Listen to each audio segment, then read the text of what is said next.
Good evening, and thank you for joining us tonight for Gratz College's program commemorating Kristallnacht. Kristallnacht was the night in November 1938 when Nazi leaders unleashed massive attacks on the Jewish communities of Germany and Austria, which led to the destruction of synagogues, businesses, homes, and Jewish lives.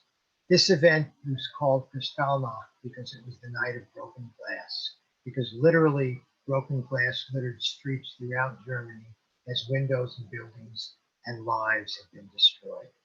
In normal times, we would be celebrating the Kristallnacht commemoration by holding the biannual Sussman Holocaust teaching. But we can't do that because of the pandemic. And so instead, we are having this program tonight. The Holocaust teaching, the Arnold and Esther Sussman Memorial Holocaust teaching, is funded by the Sussman family. When we gathered 2 years ago in 2018, participants came to Gratz from New York, New Jersey, Delaware, all over Pennsylvania, and from as far away as Maine, Boston, South Carolina, and Idaho. Tonight, we are doing this one program, but I'm happy to announce that in March, we will be having a Sussman teaching in Gratz on March 7th. This program will take place online if necessary. It is now my great pleasure to introduce Marty Sussman, who is a good friend of Gratz, and since I became president, has become a good friend for me personally. Marty will be speaking on behalf of the Sussman family and tell us a little bit about the Sussman Holocaust teaching named for his parents, which will be taking place this spring. Marty, I'm happy to have you here tonight. Thank you, Dr. Finkelman, Rabbi Sussman, and all of you for participating in tonight's program. It is my great pleasure to announce for the first time that the world-renowned artist Art Spiegelman will be the keynote speaker for the Arnold and Esther Sussman Memorial Holocaust Teach-In on March 7th, 2021. Mr. Spiegelman is the acclaimed author of Maus, winner of the Pulitzer Prize in 1992. He has won many prestigious awards. In 2015, Mr. Spiegelman was elected a member of the American Academy of Arts and Letters. And in 2018, he received the Edward McDowell Medal, the first ever Edward McDowell Medal given in comic art. So many of us have read Maus in school or on our own since it was released nearly 40 years ago.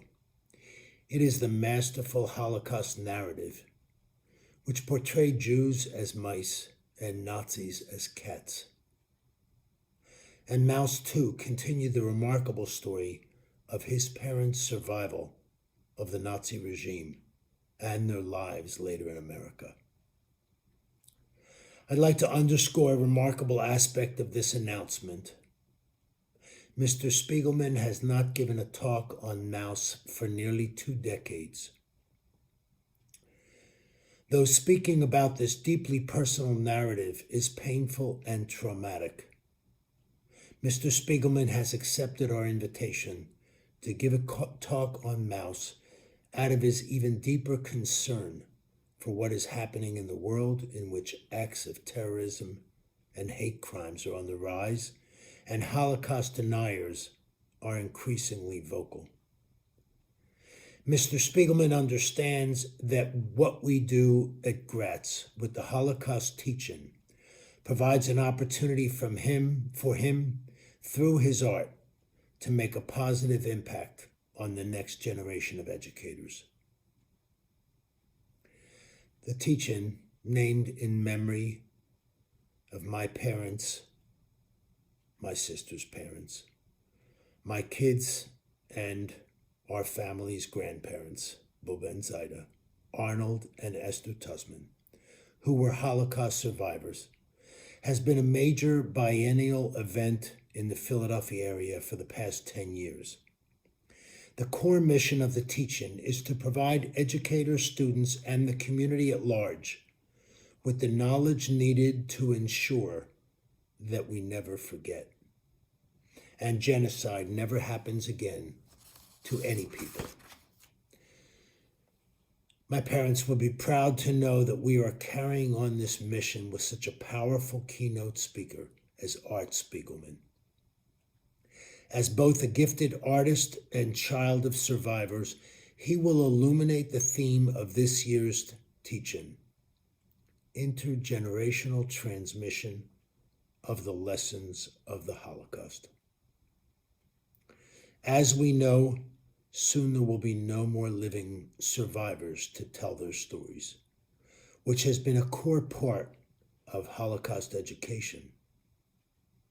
How then will we, as descendants of survivors and as educators, ensure that these lessons are not lost for the generations to come? On March 7th, Mr. Spiegelman will deliver what will surely be an unforgettable 1-hour multimedia presentation, including time for questions from our audience. He will discuss Maus, comics, and the political and cultural significance of both in the world today. Graduate students in Gratz's Holocaust and Genocide Studies doctoral program will then have the incredible opportunity to engage with Mr. Spiegelman directly for a 1-hour informal discussion. Please mark your calendars for Sunday, March 7th, 2021. I hope and urge you to join us for this incredible program. Gratz will soon release details on the program and how to register, so stay tuned. We are very grateful for the collaboration tonight with the Holocaust Awareness Museum and Education Center. We look forward to the program tonight, and we look forward to seeing you with Art Spiegelman on March 7th, 2021. Thank you very much.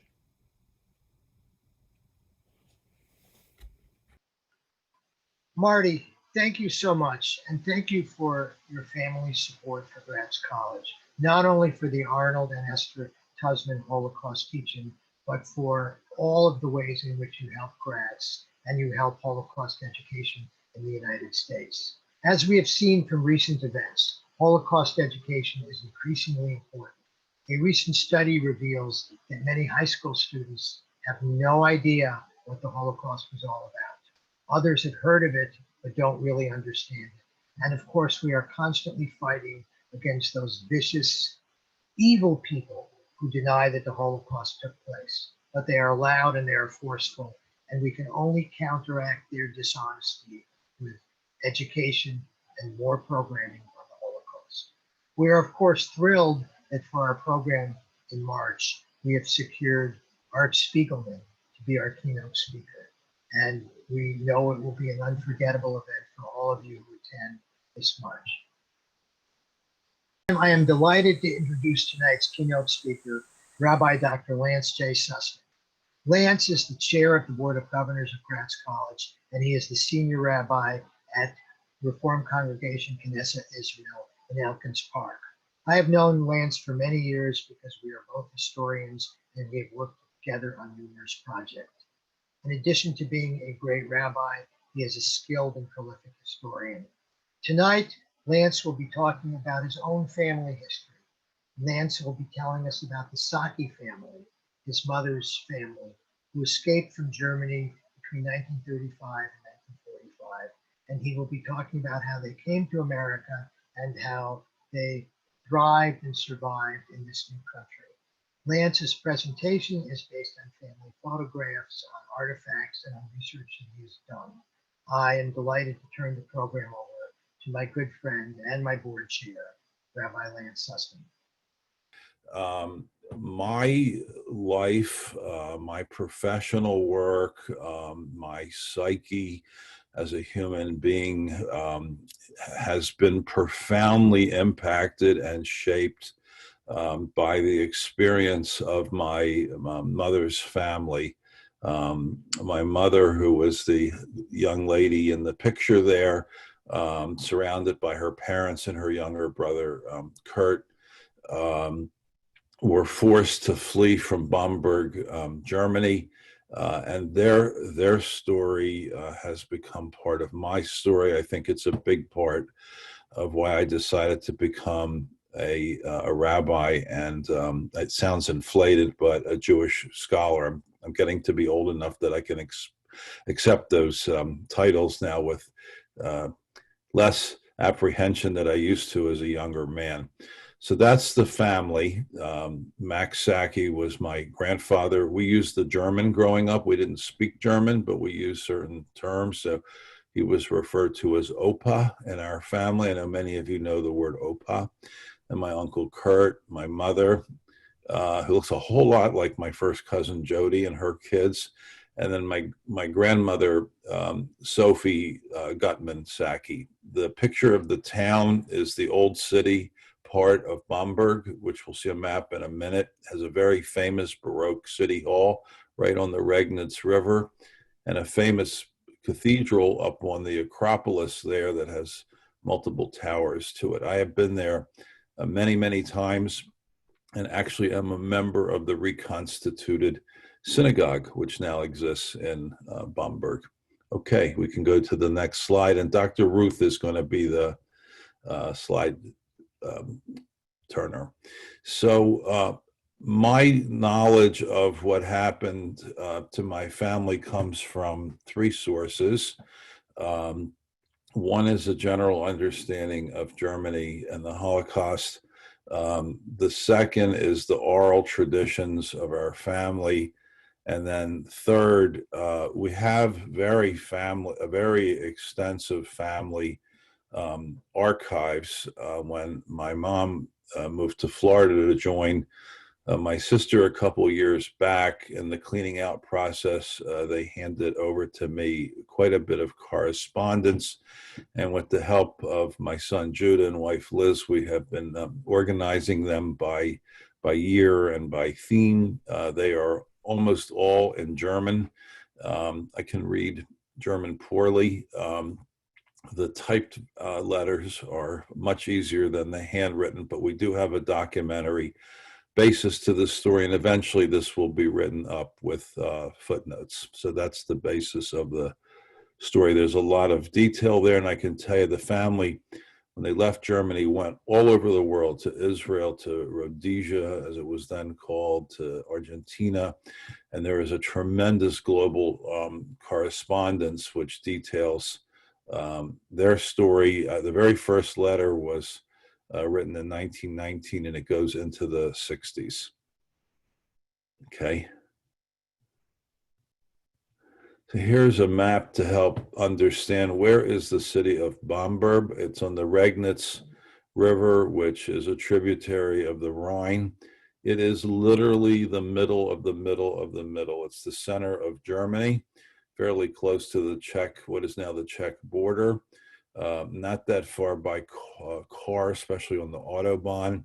Next nearest biggest city heading west is Würzburg, where my grandmother went to kind of a girls' college, and then the big industrial, the big banking center of Frankfurt. So when you go to Bamberg, what you do is you fly to Frankfurt and either get on a train or rent a car, and it's about an hour away. It's considered Oberfranconia, Upper Franconia, which is the northernmost province within the state of Bavaria, which is overwhelmingly Catholic, and as we will see, an area of intense Nazi activity. Next. So here is a close-up of what's considered the Altstadt, the old city. It is very beautiful. Bamberg is an amazingly beautiful city. I remember the first time I went there in '92, I wrote my mother a postcard and said, "This is the most beautiful town I have ever been in, provided one has amnesia." because it did not have heavy industry, it was not bombed by the Allies, by the Americans or the Brits. So most of the buildings in Bamberg, unlike in other German cities, which suffered 80–90% destruction of built structures, was relatively unharmed. And as you know, in German culture, things are very well preserved. What you see in front of you is the famous City Hall, which is right in the middle of the Regnitz River. It's a beautiful Baroque structure. So it's a small town. It would be comparable, let's say, to Allentown in our area. Okay. There are a number of famous icons from this city. One is from a medieval ruler. This statue is simply known as the Bamberg Rider, and it stands in the cathedral. It's a kind of symbol of the sovereignty of the city.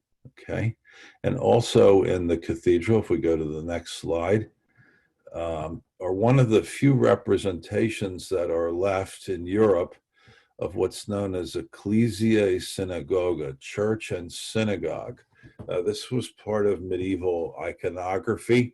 It tells us a great deal about the very long history of anti-Semitism in German-speaking lands. The character on the left holding the staff with the cross and a crown is the church, and she is stylized after the matriarch Leah, with her face looking out.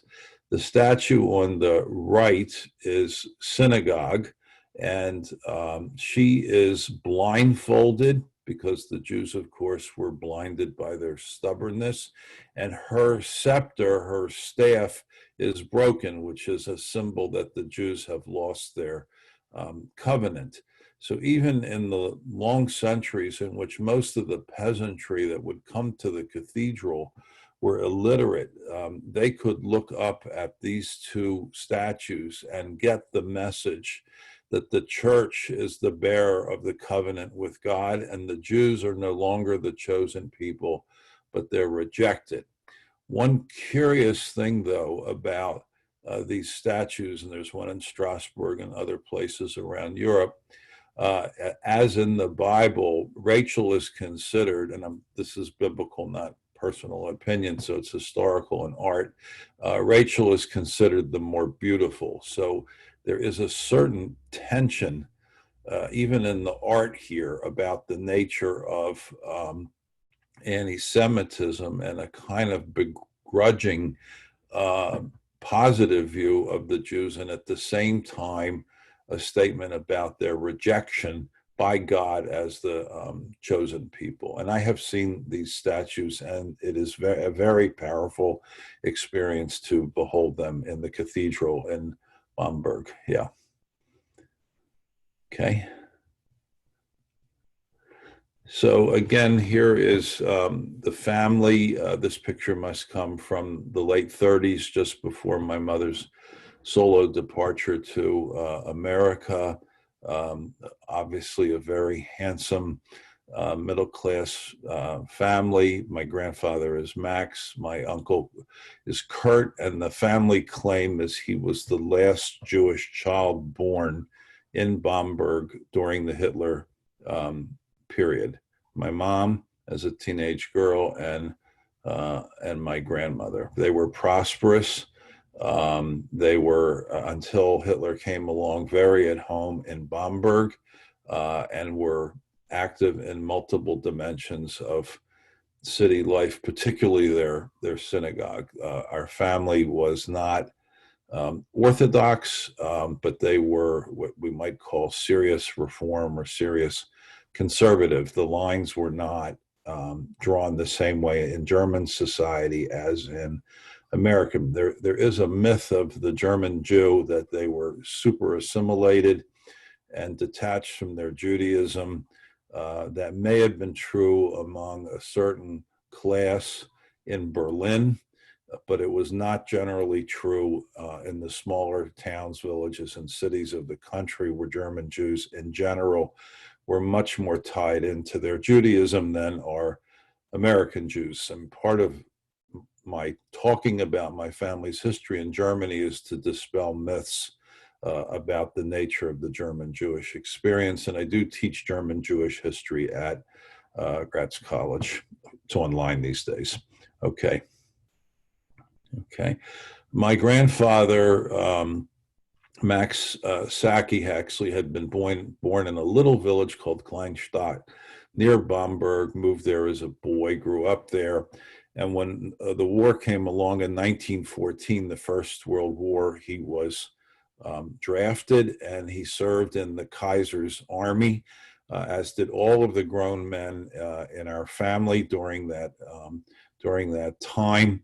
One of the ironies, of course, if you fought and survived, you were given a medal that you were supposed to be buried with as a sign of your allegiance to the Kaiser. I don't believe any of them did so. I don't have a picture yet of my grandfather as a soldier. So this is a crew in the German army. And I picked this picture because of its irony. You can see from the inscription that the soldiers made that it's Hanukkah 1916. And you would never believe where this picture was taken. This picture was taken in the Polish city of Auschwitz. In other words, this was a unit in the German army during World War I that was stationed at Auschwitz. Okay. My grandfather was in the silk thread business. He was very successful. All the accounts I learned growing up is he was an excellent businessman. They were well-to-do. He used all his money to get his family out of Germany. And then in the years that he lived in America, was able to rebuild himself financially through the silk business. He owned a factory. He owned the machinery in the factory. In 1992, I went to Bamberg for the first time. The building was completely empty. It had been assigned as part of the reparations, the Wiedergutmachen, to the Bavarian Jewish Council. At that time, they had no purpose for it. It had one hole in the roof from an American bomb that had gone through the roof but didn't explode, and it was empty. Except way down in the bottom in storage, I found a cabinet that was still filled with spools. And here is a sample of the kind of industrial thread that they produced, mostly for creating clothing, as well as bicycle nets for women that their long dresses wouldn't get caught in the bicycle chains. I don't think we use that anymore. The name of the business they bought was Kupfer Hesslein. Okay, this is the home that they lived in. Today it's 14 Marienplatz. It's a beautiful neighborhood and a park in the middle of Bamberg. At the time, before World War II, it was known as Hindenburgplatz, but then they later changed it to Marienplatz. Remember that Bavaria is very Catholic, so it's Mary's place, and they lived in a beautiful multi-dwelling townhome. I guess we would still see remnants of houses like this along North Broad Street, which is mostly an archaeology site. One of the units in it was rented to the Julius Shapiro family, and Julius Shapiro was the cantor of the synagogue, so it was an indicative of how close they were to synagogue life there. On one of my trips, I tried to go in to see the inside of the main apartment, but the current resident was not willing to let me go in. So at least I got to see the front, and you can see it's very beautiful in terms of today's urban revival here in Philadelphia. Would be a great place for somebody to find to live. It was walking distance to the synagogue. Okay. So in those papers I showed you, one of the documents that popped up was my mother's birth announcement. That's very happy to share with you, the announcement of a newborn little girl. and they give a diminutive version of her name on it. It says Friedel.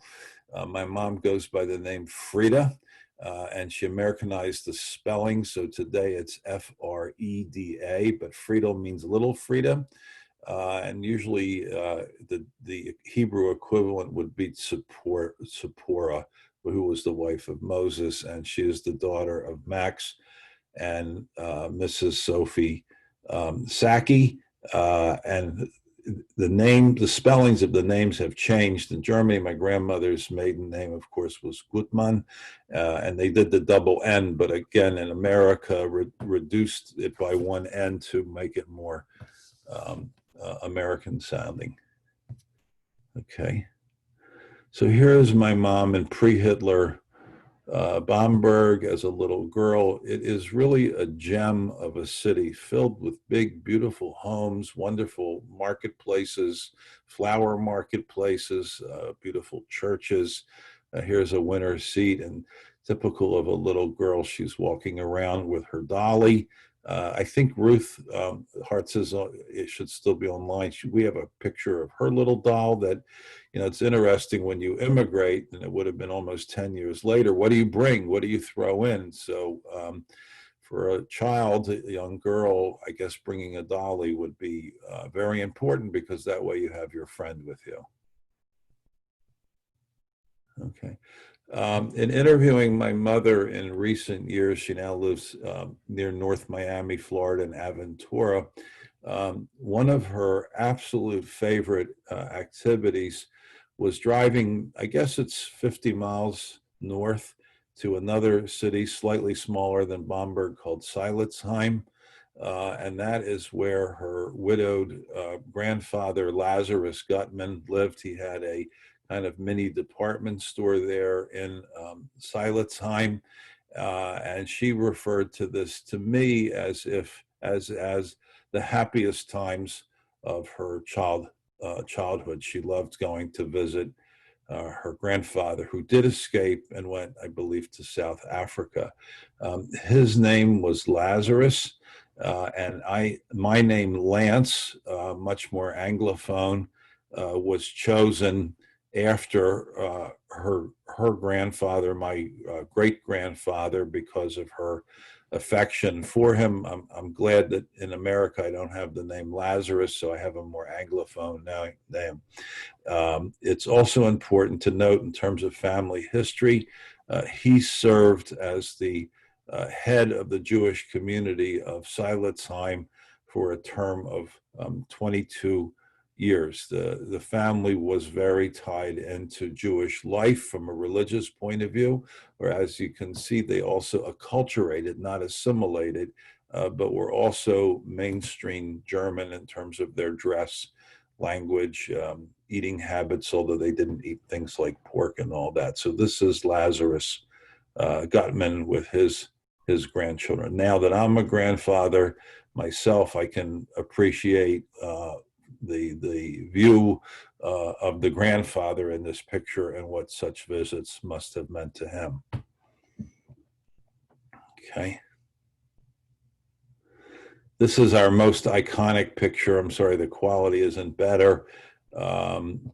This is my mom as a little girl, very pretty, with her big teddy bear.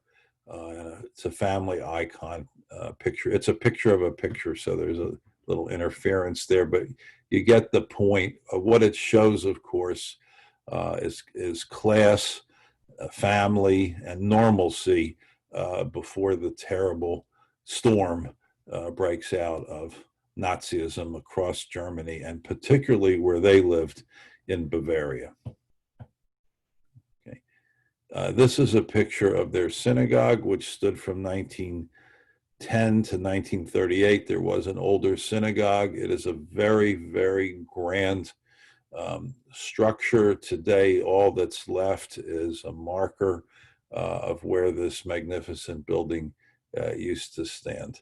I don't know, I can't explain it psychologically, but in many ways I view it as my own home synagogue. Although I grew up in Baltimore at a different synagogue. Thank you.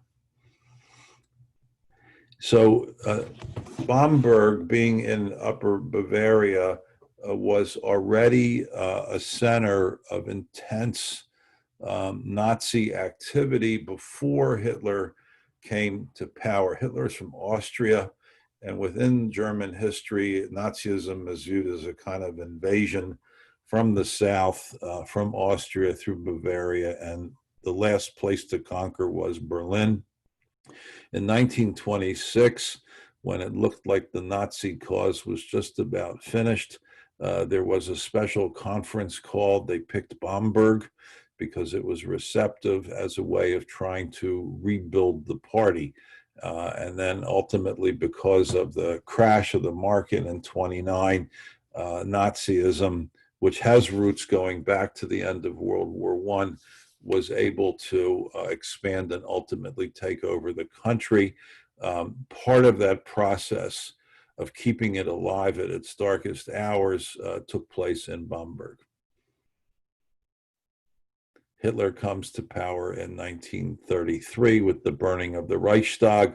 It's important to note he never had a majority of the votes, although I believe the majority of Germans supported him after he took power, at least for a while. Once their country started burning, less so. Okay. Bamberg continues to be a center of Nazi activity. During the 1930s, here is one of the local newspapers. It's called the Bamberg Tagblatt, which is the Bamberger Tagblatt, which is the daily, and you can see it is covered with Nazi insignia, as well as a depiction of the perfect Aryan male. Okay. One of the families, Gentile families that came from Bamberg during this period was of great distinction in Germany. They were the Messerschmitt, that means the knife makers.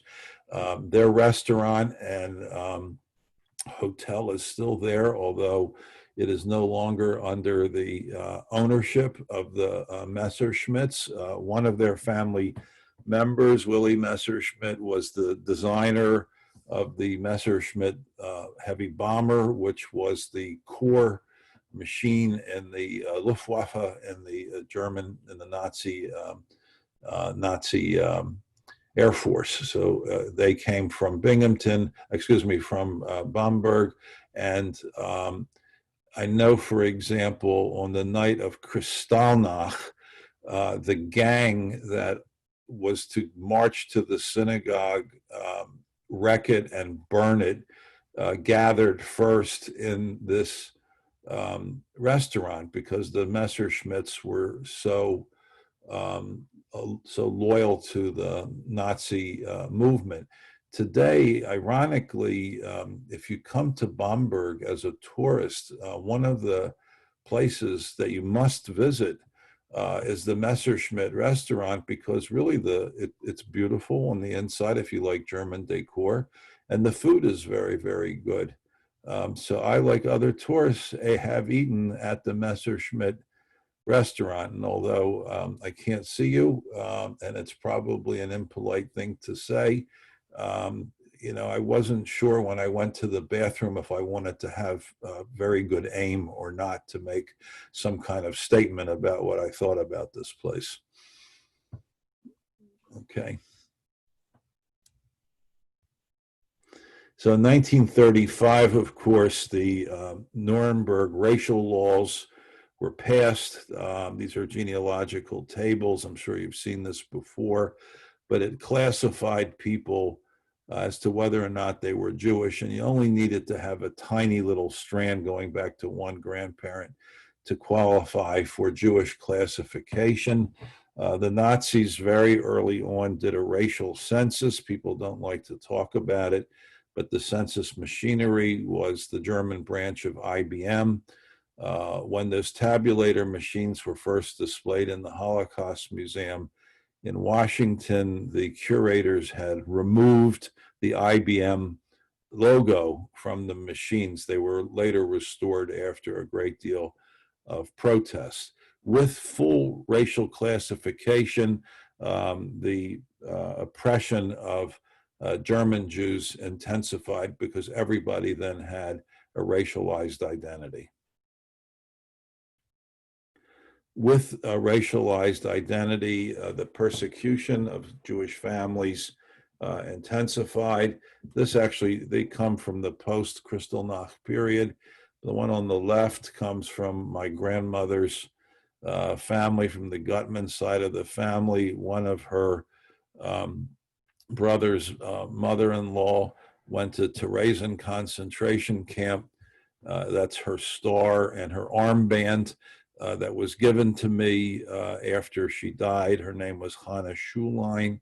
And then on the Sacki side of the family, when Dachau concentration camp was opened, one of the Sacki cousins had married a man named Herman Fuld, and some of his grandchildren actually might be listening in today. I can't see the names, but Herman was the first person in the family to actually be murdered by the Nazis. He was in the women's wear business, and I found this in our files as part of his letterhead for his businesses also in that part of Bavaria. His family, minus him, who was executed, did escape. It was a harrowing escape because they actually, his wife and boys were put on the St. Louis that got to Cuba and then had to go back to Europe, but then eventually through England made their way to America. So the family was feeling the squeeze that the Nazis were putting on the Jewish community. Okay. This is the story, the core story emotionally of my connection to our family's experience inside of Nazi Germany. As I told you, in the apartment building or the townhouse where they lived was the cantor of the synagogue. His name was Cantor Julius Shapiro, and here he is with his wife and his girls when they were very, very little. If you go to the next slide. This was his daughter, Ruth Shapiro, who lived in the building with my mother. And more than that, they were best friends. A nice 13-year-old girl who, in the style of, still today you see it, but with the pigtails, which are very, very German in appearance. They were not as well-to-do. He was a synagogue employee. They were rounded up when November 27, 1941. They were one of the families that couldn't get out from Bamberg. They were deported to Jungfernhof concentration camp, which is near Riga, Latvia. The last sighting of them was December the 3rd, 1941, and it is assumed that both mother and daughter perished in that concentration camp. Next picture. And here's how I learned about the Holocaust. Now, I grew up in a family in which my mother's side were German escapees. They came out with much of their material. One of the beautiful things my grandmother had was a beautiful blonde oak buffet in her dining room that I was convinced was filled with treasures. And one day, as a little boy of 9 or 10, I went rummaging through it, and I found this ring box, and you can see that it's marked Bamberg. And I was sure that there was going to be a very large ring or loose diamond in there, and that we would all be rich and live heavily after. So I went to open it. It had a stale rubber band around it, so it cracked the minute I tried to play with it. And lo and behold, I open it up, and inside is no diamond, but there is a lock of hair. So I went to my Oma, as I called her, and I said, why do you have, I don't know if I was 9 or 10 years old, why do you have a lock of hair in your dining room? That doesn't make any sense. And my grandmother, who was a very quiet woman, very thoughtful, very quiet, said, "You're going to have to ask your mother about this." So I went to my mother. They had a business office in my grandmother's home. And I said, "What is this? I don't understand it." And my mother explained that she had a best friend whose name was Ruth, and that as little girls, they had exchanged curls of hair as a sign of eternal friendship. And they did that in the days just prior to my mother's departure from Germany to America. So this is all that is left of Ruth Shapiro. There is no body, there is no grave, there are no survivors in her family. And this story went through me even at a very young age, like being shot by an arrow or a spear or something, and has stayed with me ever since. We know that 1.5 million Jewish children were murdered by the Nazis. Okay. So my grandparents determined that my mother, being now 13 years of age, had no future in America and in Germany, and they decided to send her to my grandfather's brother, Gus Sacki, in New York, because she could no longer go to school in Germany. Jews were separated after Nuremberg, separated out. Couldn't go to public school, then they couldn't go to Catholic school, then they couldn't go to Jewish school, so they sent her away. The way the story worked is my grandfather escorted her to England, and then from there she traveled to America alone on an ocean liner, escorted by a girl who was just a few years older than her. That she would be okay. What the family did at night was to take empty spools from the factory and wrap money around the axle, and then hand wind the silk around it, that she would have some money, even though his brother Gus Sacki was affluent, just in case something went wrong. My mother didn't tell this story to me until the 50th anniversary of Kristallnacht. And then she told me I wasn't allowed to repeat it again, even though I have, obviously, because she never paid taxes on the money. I think it's okay. I'll check with the IRS. Okay. And here they are coming into New York Harbor, passing the Statue of Liberty. And she goes to live for 1 year with Uncle Gus and Aunt Rose. Rose was American born and very insistent that my mother learn to speak American English without an accent. When her parents came about a year later, my mother wanted to leave, and Aunt Rose was unhappy and felt that my mother was ungrateful for her hospitality. Such were the nature of family dynamics. A few months after my mother had made it to America, all hell broke loose in Germany, and Kristallnacht took place. Here you can see a picture of the beautiful synagogue there in flames, with crowds surrounding it the next morning. The way the Kristallnacht worked is the fire department came out and sprayed down the buildings adjacent to the burning synagogue so that they wouldn't be caught on fire. And then the Jewish community was fined for the damage caused by these fires to non-Jewish Jewish structures. My own grandfather was arrested by the Gestapo on that night and taken to a local jail. He was able to get out through a bribe that was delivered by their illiterate laundress, who came to my grandmother and said, "I wanted to help." She paid off a guard, and he got out the back door from the Gestapo jail. And they had arrangements to go to Stuttgart, and then from Stuttgart to Holland, and get out of Germany. One amazing story, also a powerful narrative in my life, is that the leading Jewish citizen was a man by the name of Willie Lessing. Today, the main street in Bamberg is named after him. He was in the electronics business. He was also, before Hitler, a city council member. And he went to the burning synagogue and pleaded with the Nazi goons that they leave at least one Torah scroll so that the community could continue to have its prayer services.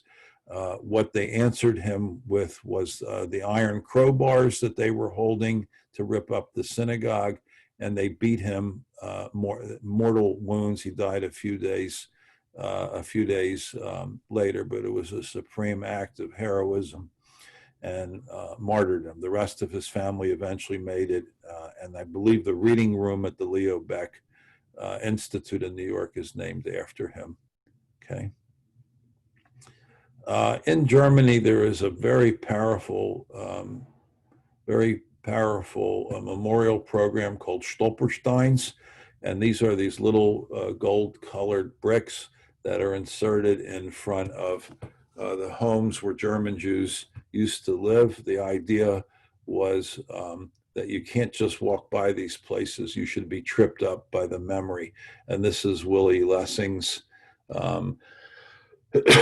Willie Lessing Stolperstein in Bamberg. You can see he died about a little more than a month and a half after Kristallnacht. One strand of the Torah, one panel survived. They had 51 Torah scrolls that had been collected since Jewish settlement in that area over 1,000 years earlier. My grandparents had a plan to leave. They could not get directly into the United States, and they had passage first to Holland. On the left is my grandfather's passport. On the right is the front page from my grandmother's. You can see it says Sophie Sacki in handwriting, and it is stamped with a J, which meant Jew. So they had a multiple-step escape, staying in Holland. We did have some relatives in Holland. Their place was one canal over from where Anne Frank her family was staying. And then from there, they made their way to the United States. They had the protection of the Klingenstein family, well known today because of Mount Sinai Hospital. They were relatives of my grandmother. And they became part of the German Jewish community. I guess you could use refugee community. They were stateless, that had assembled in the Washington Heights section of New York. And one of the important things that held that community together, some of you who are of German Jewish origin will know this, was the Aufbau weekly magazine, which I remember reading and looking at as a kid, because there were so many notices of people looking to marry or family reunification. So their first stop in America was Washington Heights in New York. And then from New York, if we go to the next slide, here's a list that was put together of survivors. It's incomplete. You can see 14 Hindenburg plots. There's a lot of documentation. It is, of course, German culture. Okay. From New York, they made their way to Baltimore, where I was born. The reason they went to Baltimore is one of the businesses my grandfather had dealt with in Germany was Gutebrod Silk Company in Pottstown, Pennsylvania, and they needed a salesman for Baltimore, which had a lot of clothing factories, mostly German Jewish families, and later Scandinavia.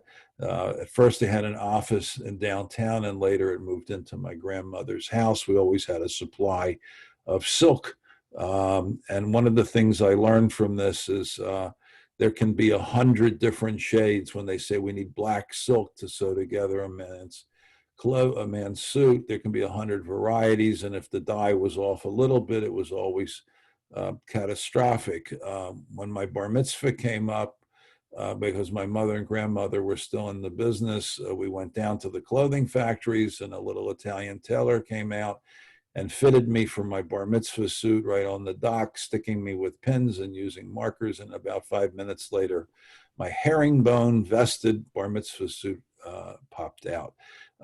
Jews, German and East European, were very much involved in the needle and thread business. And this was ancient already back in Germany, and it transported us here to America. That's the old harbor in Baltimore. It doesn't look anything like that today anymore, except the shape of the water. Okay. An important part of this story, and it's very bitter, and I include it purposely, is my grandfather, even though he had gotten his own family out and had now found employment in Baltimore and was doing well, did not forget the people behind them. He discovered that one of the few synagogues in Baltimore that would even allow German Jews to join, because there was a fear of spies being embedded among them, was Temple Oheb Shalom, where I grew up. This is their old building on Utah Place in downtown Baltimore. My grandfather discovered that the rabbi was a distant relative of Cantor Shapiro. And he went to him and he said, if you could sign the affidavits, I will put up all the money to guarantee the safety of the Shapiro family and bring them to America. And his answer was, quote, "You can't help every third cousin." And I report this because I know there is a lot of talk today among historians and at the grassroots level about the failure of the rescue of the Jews of Europe. And a lot of blame is correctly placed against FDR, but there is another group that bears a tremendous responsibility for the failure of rescue, and that is the American Jewish community. The German Jews were viewed as suspicious. There were very few rescue efforts. There was a famous one here in Philadelphia for 50 children, but by and large, places like Jewish summer camps, which could have held thousands and thousands of people had they been brought here, were left empty. American Jews were more concerned about coastal invasions by the Nazis and their own safety in America than they were of rescue. So I put this story in purposely because I don't want that part of the story of the Holocaust to be forgotten. The Holocaust Museum plays an important role in teaching us the story of the Holocaust. And unfortunately, part of that role, in my opinion, has to be the failed behavior, gross failed behavior of the American Jewish communities, particularly at the highest levels, where they simply were not interested in the rescue of European Jews. It's a fact, and it's bitter. Thanks. Okay. My mother met and fell in love with an American-born Jew of East European heritage. They were a wartime couple. My father went off to war, and his dad had a very typical East European style deli, very different from anything they would have seen in Bamberg. Okay. My mother and the family was not naturalized until 1946. They were not active in the military. They were left as stateless until 1946.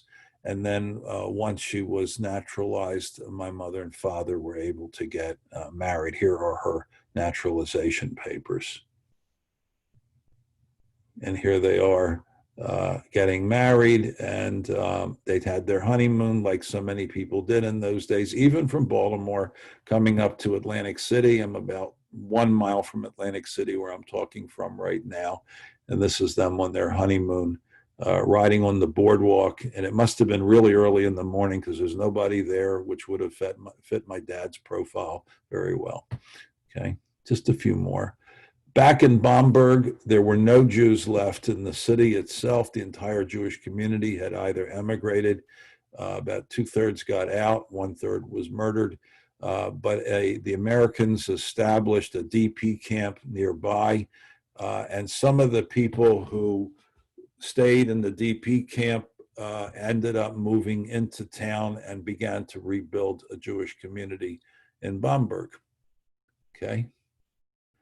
I remember clearly from my childhood that my grandmother in particular, because my grandfather had already died, was involved in legal matters in Germany.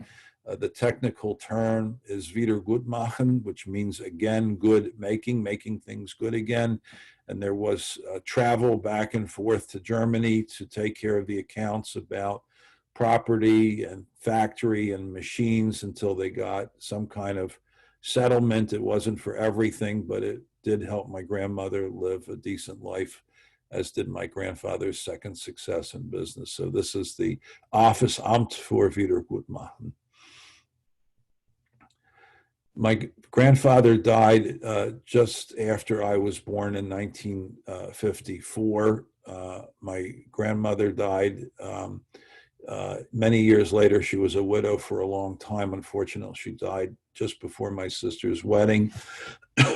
They are buried in a German-Jewish chevra in Randallstown, Maryland, near Baltimore, and it has the Hebrew words Lo Tishkach engraved above it. It's Chevra Ahavas Chesed.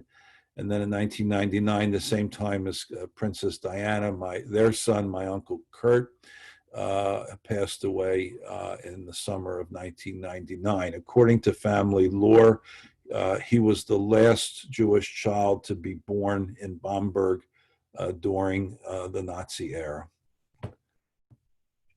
Okay. I went to Germany in '92 because I wanted to see where they were from and to learn about the family. And I found the factory, which was abandoned. It had been ceded over to the Bavarian Jewish Council for future use. They had no use at the time, but lo and behold, a Russian Jewish immigration began, and they needed a building for a synagogue, school, interfaith center, and other activities. And they picked my grandfather's factory building, the old Kupfer Hessline factory, and rehabbed it. And a whole group of us, my mother, sister, cousin, aunt, we went for the rededication. And today, believe it or not, the Jewish population of Bamberg is back to its pre-war level. There were about 1,000 Jews in Bamberg in 1932, and there are 1,000 there today, mostly Russians, but also some Americans and a few Israelis who mostly come to that area to study about the beer industry. Bamberg is in the middle of the hops growing region in Germany. Okay, so here's a picture. I should have opened my eyes of myself, my sister Marcel. I hope she's listening from Florida. And my mom today, my mother and sister live nearby one another in Aventura, which is near North Miami. And also I have a picture, the next one, of my aunt, Sandy, and her daughter, Jody. Sandy was married to my cousin, my uncle, Kurt, and Jody is his daughter, my first cousin.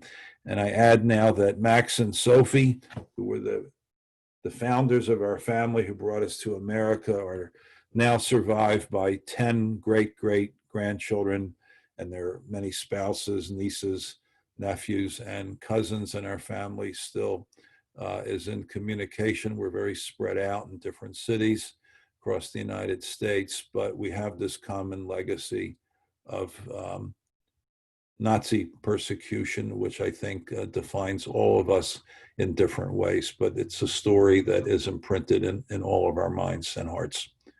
And I think I have one more picture.